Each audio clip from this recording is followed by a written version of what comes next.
Ladies and gentlemen, now this morning we've got developer notes from the global devs to update us on all of the stuff that's going to be arriving in March content-wise. So yesterday we had the release of Final Boss Barn and Elaine, but they've also confirmed the release of Final Boss Escanor is going to be coming.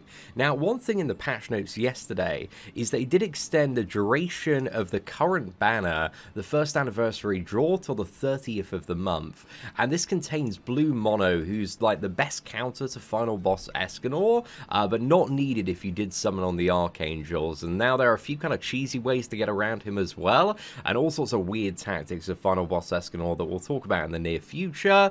So yeah, I think it's pretty much confirmed now that Final Boss Escanor is going to be arriving in just under 2 weeks' time on the 16th of March. So that's really, really good news, man. I'm looking forward to Final Boss Escanor. The cosmetics for original Escanor are so damn cool. I just wish the one had some sort of like Final Boss cosmetics as well. That'd be amazing.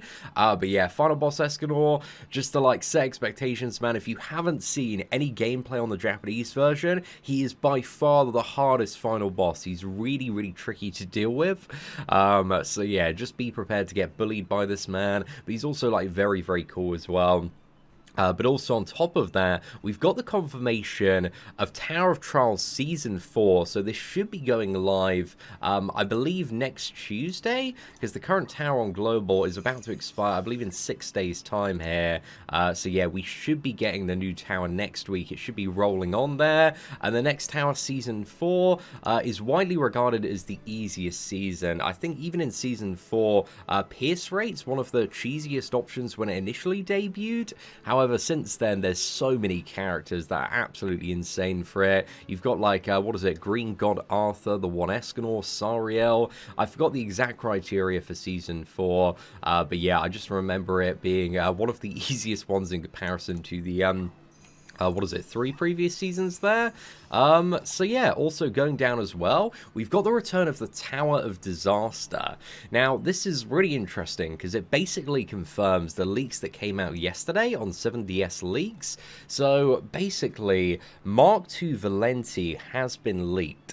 So I think this is a really high chance that also in 2 weeks' time, we are going to get a Mark II Valenti banner alongside the red version of Easton. So her assets are all in the game files now, so I think it's actually very likely that we're going to get her before Assault Mode Meliodas. Now, Mark II Valenti, I would say, is a very good character. She's almost top meta, but not quite there, but she's very, very cool, and I think it's 600 gems to get her guaranteed on her banner, and her banner, at least if I can remember correctly, the drop rates are so bad that you literally do need to go 600 gems to get her. So just to bring up her banner here, again, thinking about it more, we actually do have 2 character release dates in March, so she could either be on the 16th or the 30th. On the 16th could still be Assault Mode Meliodas, but on the 30th, could be Mark II Valenti, but I think those are very likely to be the next 2 banners to expect. So yeah, just keep that in mind. We talked about on Monday kind of Assault Melee coming in 2 weeks and the banner lasting for 4 weeks, which it will. So yeah, it's kind of your choice now of like which characters you want to save up and go for, but at least in my opinion, the One Escanor is still top meta. He still absolutely destroys everything, and Sariel as well absolutely tears through all 3 of the new green units.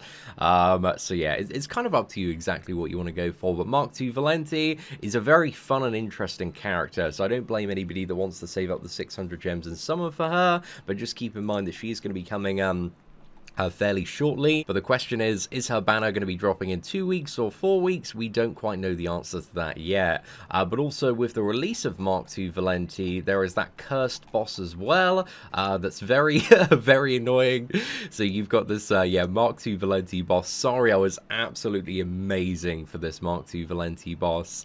So yeah, if you do have Sariel, man, you're absolutely laughing there. And also the fact that they put in the Final Boss Escanor assets in the same kind of patch as Mark II Valenti assets as well, again, could indicate that she's going to be coming on the 16th, but I think it's really, really hard to tell. However, since the 16th of February, they've had the Holy War Festival Part 1 with Assault Mode Meliodas event in the banner, and I guess it kind of makes sense for like Final Boss Escanor to drop with the release of Assault Mode Meliodas, because they can kind of theme it in very well, but I really hope for all of those that are saving up for Assault Mode Melee, there's a little bit more time to save in comparison.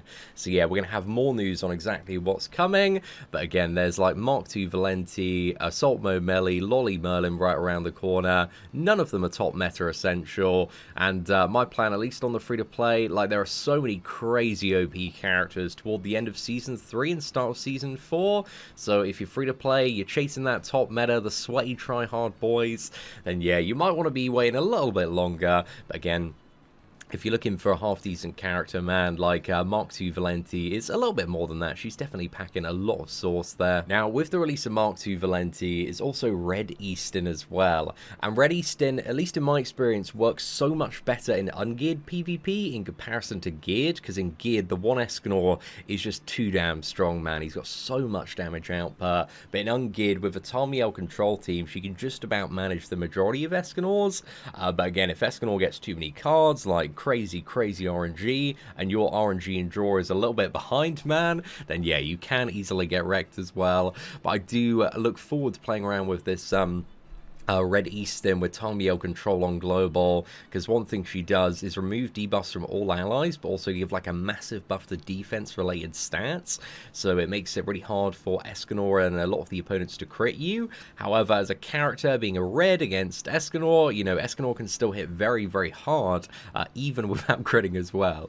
But she's also got ult drain and the same ult as the previous Eastons as well, so she's like a very decent character for control and has like a little bit of damage off the ult. Although one thing in comparison to the other two Eastons is she really struggles to land critical hits on the ult, so yeah, it's not really much of a game winner in comparison to the other two. But if you have like a Green Gotha and like 5 stacks of his passive, then sometimes it can clutch a win there. And then Mark II Valenti has the same AoE card as Sariel. However, Sariel has a fair bit more damage on this card just due to higher base stats, his Grace ability, and also, what is it, his unique ability that gives him like 20% more stats as well. So you're going to see a lot more damage off Sariel's cleave card at max potential in comparison to Valenti's, and also Sariel being a red character and Valenti being a green character, Sariel tears through her like a hot knife through butter. But at the same time, she's a really cool secondary card, which nullifies all skill effects, including ultimate moves, for 1 turn. So it nullifies like the secondary effect of anything that would trigger off a card. So the really cool thing is it like prevents rank ups, and that's quite nice in the right scenario for slowing certain characters down.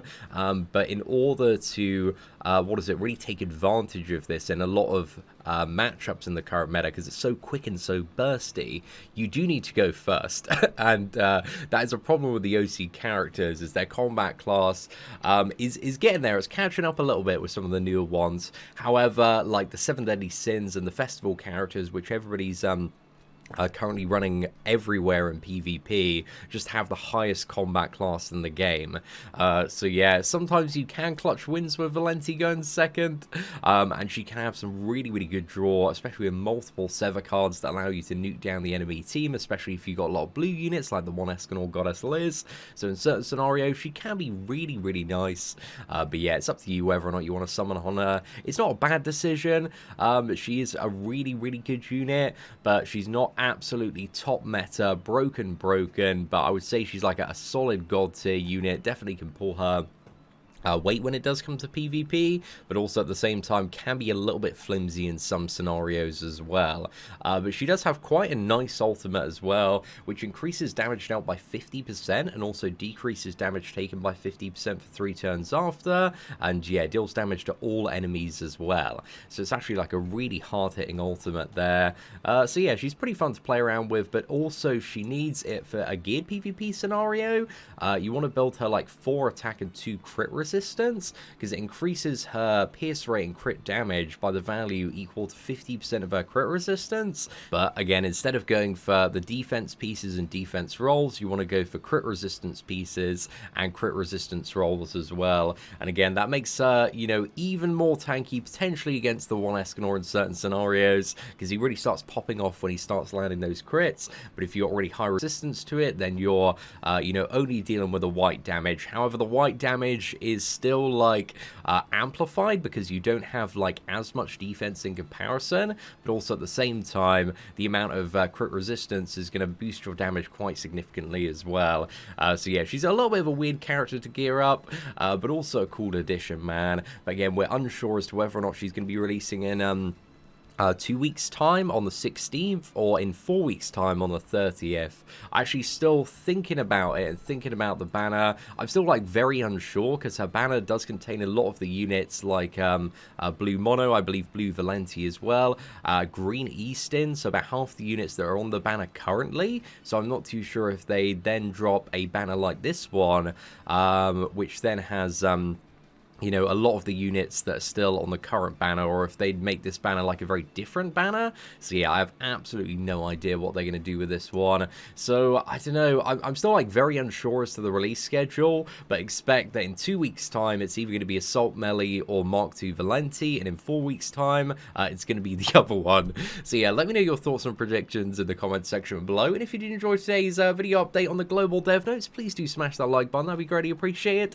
Aside from that, thank you all very much for watching, take care, and I hope that you have an absolutely fantastic day. You are not subscribed to the whale sin of spending? Who decided that?